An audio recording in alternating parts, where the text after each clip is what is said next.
Hi, in this video we are going to talk about strongly connected components. So, let's get started. Basically, what are strongly connected components? A graph is connected if all its vertices are connected.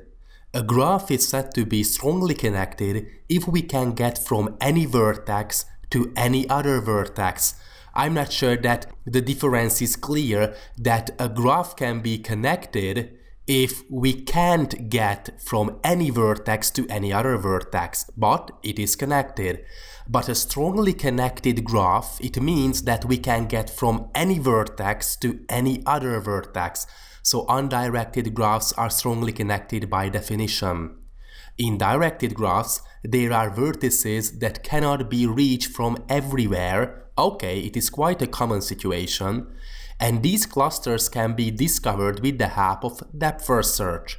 So this is why graph traversal algorithms can prove to be very useful, because we can use them for advanced algorithms, such as for finding strongly connected components. So if we can find strongly connected components of a graph in ordo v time, where the v denotes the number of vertices in that given graph, and if we shrink each component to a vertex, these vertices form a directed acyclic graph.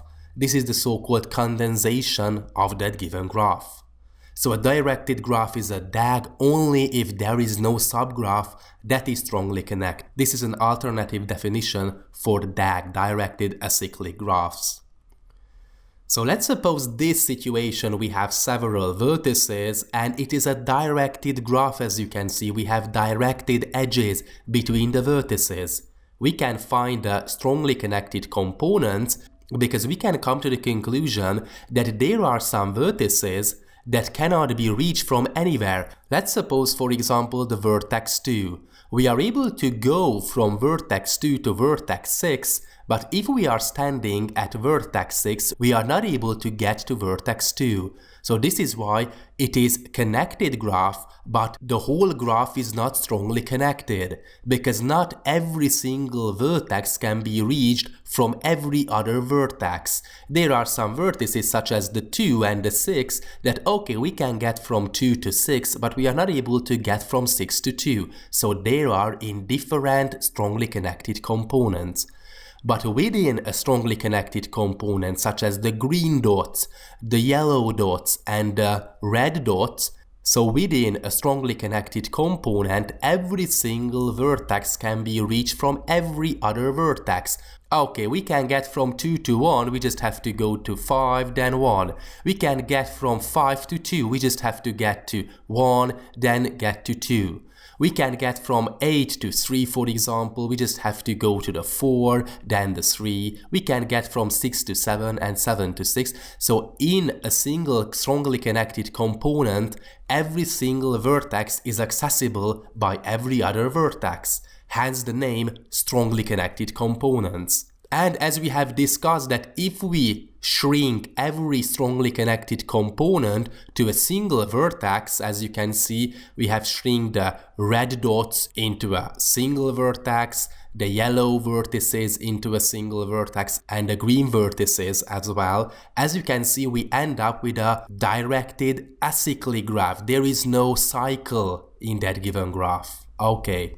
So a directed cycle is a strongly connected component basically. Every non-trivial strongly connected component contains at least one directed cycle.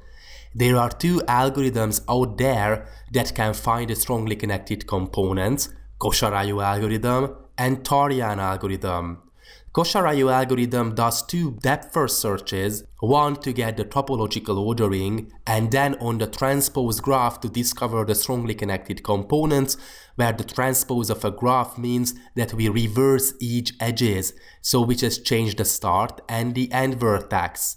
So for example, we have an edge in the original graph pointing from the yellow dot to the red dot. In the transpose graph, we just reverse the edge and the edge will be pointing from the red vertex to the green vertex. So this is what transposing a graph means. The Tarjan algorithm uses only one depth-first search, so it is much more popular in practice. What are the applications? There are several applications for strongly connected components. In ecology, we can determine the hierarchy of food need.